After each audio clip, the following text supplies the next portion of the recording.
Hello there, folks. Brother David here at Humble Mind Ministry. I am Brother David at Humble Mind Ministry. If you like my channel, like, subscribe, press that bell button for all notifications.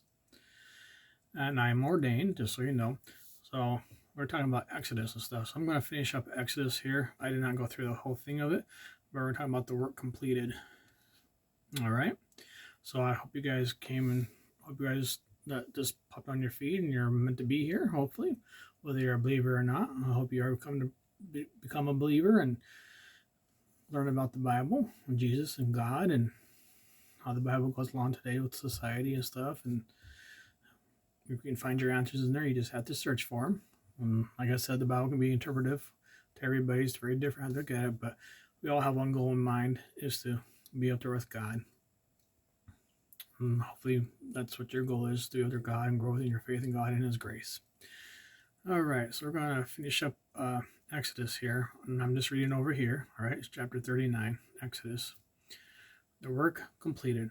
Thus all the work of the tabernacle of the tent of meeting was finished. And the children of Israel did according to all that the Lord had commanded Moses, so they did.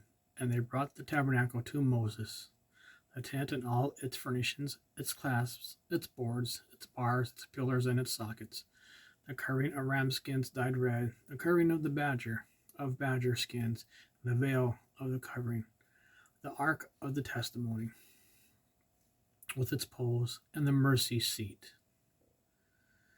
The mercy seat, is where they set and put the person to be merciful and so forth. The person that's sitting in it. That's why it's called a mercy seat, to have mercy on that person.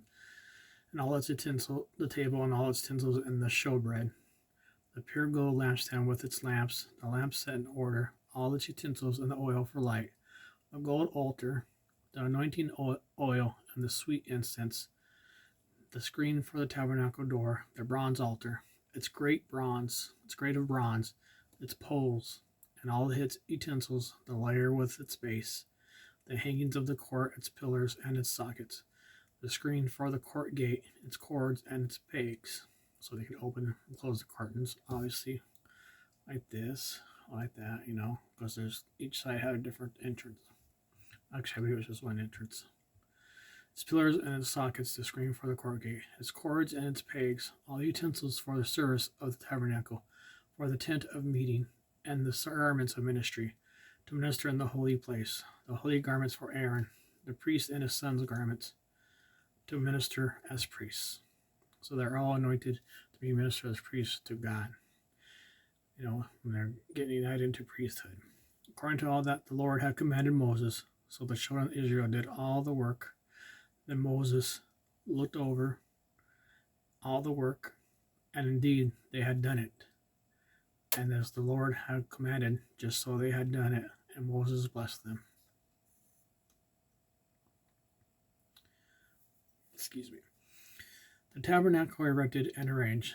Then the Lord spoke to Moses, saying, on the first day of the first month you shall set up the tabernacle of the tent of meeting. You shall put it in the ark of the testimony, and partition off the ark with the veil. You shall bring in the table and arrange the things that are to be set in order on it. And you shall bring in the lampstand and light its lamps. You shall also set the altar of gold for the incense before the ark of the testimony. So, it was frankincense and stuff like that back then, and still today, of course. And put up the screen for the door of the tabernacle.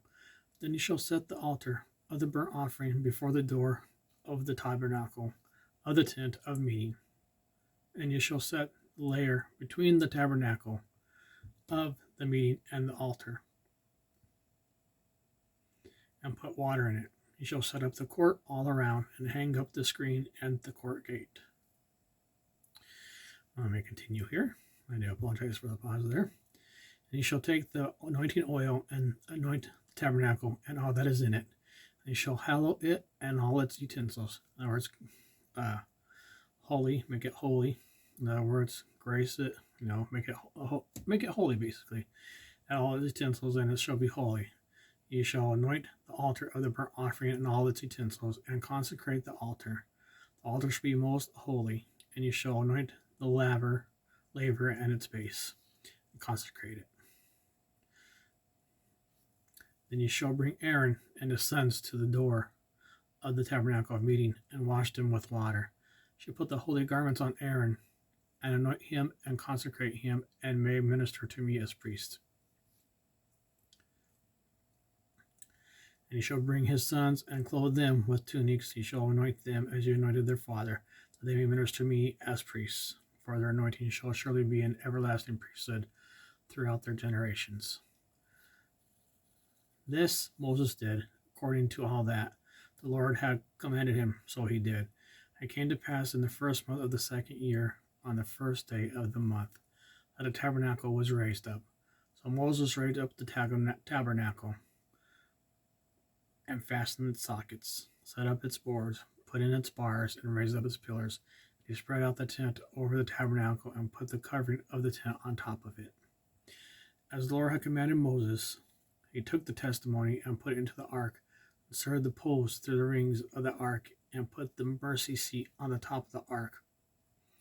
And he brought the ark into the tabernacle, hung up the veil of the covering, and partitioning off the ark of the testimony, as the Lord had commanded Moses. He put the table in the tabernacle of meeting on the north side of the tabernacle outside the veil, and he set the bread in order upon it before the Lord, as the Lord had commanded Moses.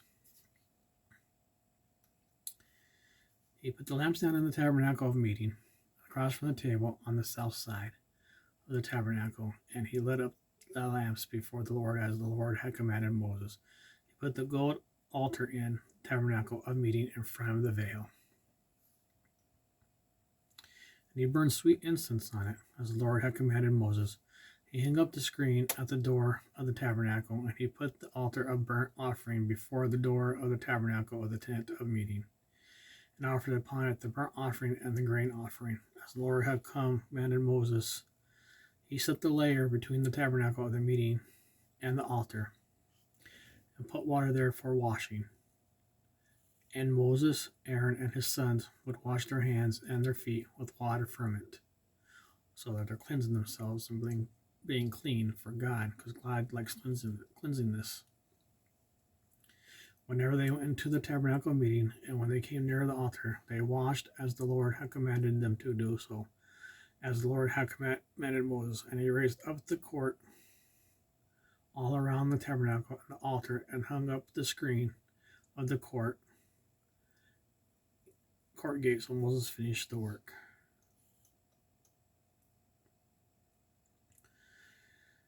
The cloud and the glory. So this is the finishing of it.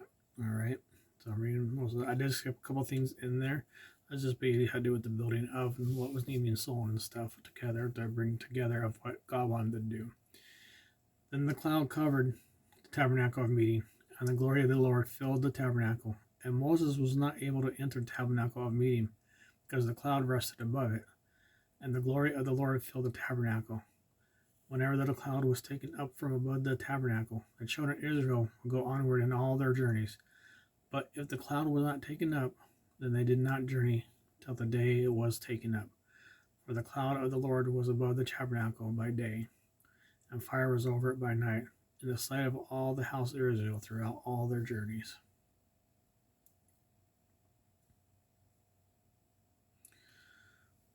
So that is basically it. I'm going to finish it right there. The next chapter is Leviticus, and we'll talk about Leviticus in a couple, maybe not right now, but we'll go through that another time in the Old Testament.